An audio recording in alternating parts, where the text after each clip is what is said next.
Okay, so now I'm showing you guys how to do the Spidey eye. This was a favorite theme day of ours at Mac when I worked there, and it would show up every year at Halloween. It's super easy, really fun, and it's great because it doesn't frighten children. So, yeah, so right now I'm just using a water-based, like cake makeup, which is basically, you can use aqua color, chroma cake, you could even get it at a Halloween store, or you could just straight up use black eyeliner.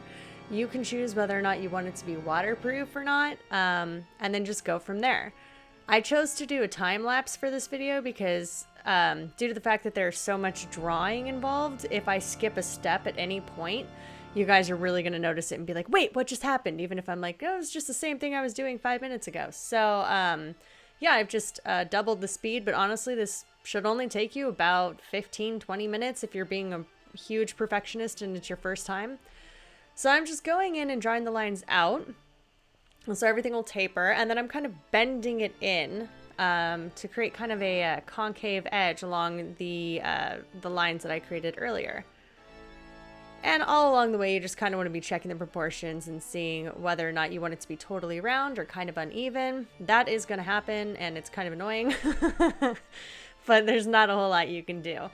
The other thing, too, is that people have facial hair, and this is kind of hard to paint on top of, so you just got to do your best and know that the whole overall effect is going to show up a lot more than each individual detail. So, if you did want to go on with something that was waterproof, there are many liquid liners. You could use black track. You can even use a pencil if you'd like.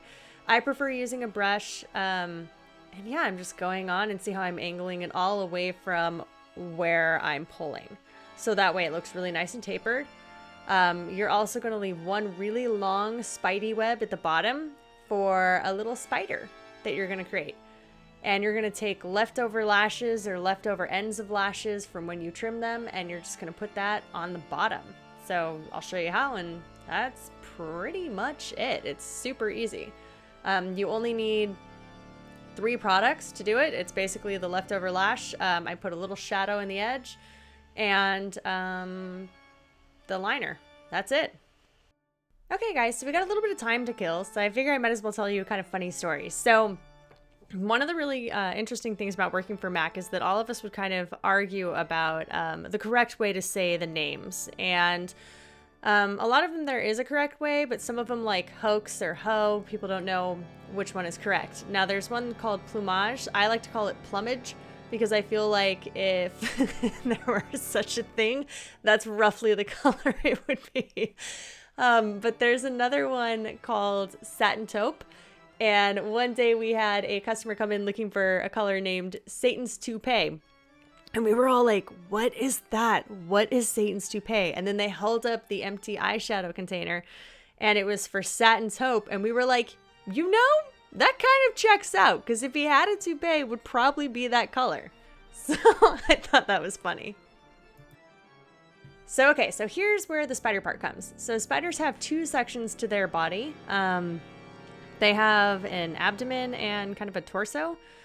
And yeah, so you just draw the 2 sections on. Now you're going to take lashes. I prefer to cut them just into 4 little pieces. I know spiders have 8 legs, but good luck trying to make that fit or that work out. So I usually just put 2 on each side and go, I'm a spider today.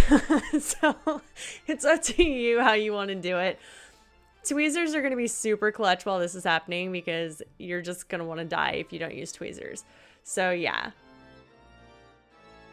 Okay, so now that I have those pretty much placed where I want them to, I can kind of manipulate the legs a little while the glue is drying. But my last step is going to be to go in with a little bit of eyeshadow. I tend to like to use a purpley kind of grayish eyeshadow. One that looks really cool is one with a little bit of like pearlescence to it. You could even do like a pigment because it kind of makes it look foggy how a spiderweb looks. And you're just adding kind of almost like a little contour, a little depth in the edges. I just think it's that extra touch that really adds a whole lot to it. If you wanted, you could even do a shadow underneath the spiderweb, but I think that this really adds a lot to the effect. So that's pretty much it. If you want, you could cover it with glitter or do something else, but I think that's a rough sketch of a really cool little spiderweb trick. So I hope you guys enjoyed, and thanks for watching. Let me know what other Halloween looks you'd like to see.